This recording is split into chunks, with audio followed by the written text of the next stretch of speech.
ইরানকে শত শত ক্ষেপণাস্ত্র দিচ্ছে চীন। এ অবস্থায় বিপাকে যুক্তরাষ্ট্র। মার্কিন প্রেসিডেন্ট ডোনাল্ড ট্রাম্পকে এক কথা আর আড়ালে চীন খেলছে আর এক খেলা। কারণ চীনের বিরুদ্ধে উঠেছে এমন এক অভিযোগ যা সত্যি হলে মধ্যপ্রাচ্যের আকাশে বদলে যেতে পারে যুদ্ধের পুরো হিসেব।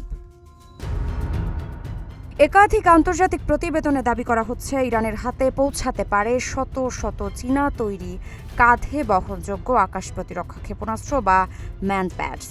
অভিযোগ উঠেছে একটি হংকং ভিত্তিক কোম্পানির মাধ্যমে এসব অস্ত্র ইরানে পাঠানোর চুক্তিও হয়েছে।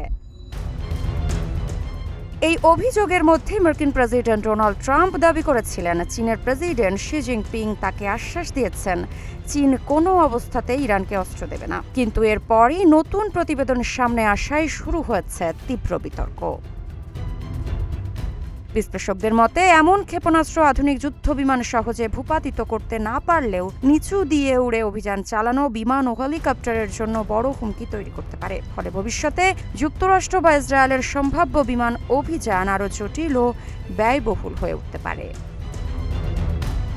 তবে গুরুত্বপূর্ণ বিষয় হলো চীন এসব অভিযোগ সম্পূর্ণ অস্বীকার করেছে। বেইজিংয়ের দাবি ইরানে অস্ত্র সরবরাহের খবর ভিত্তিহীন, তাই অভিযোগের সত্যতা নিয়ে এখনও আন্তর্জাতিক পর্যায়ে চূড়ান্ত কোনো নিশ্চিত তথ্য প্রকাশ করা হয়নি।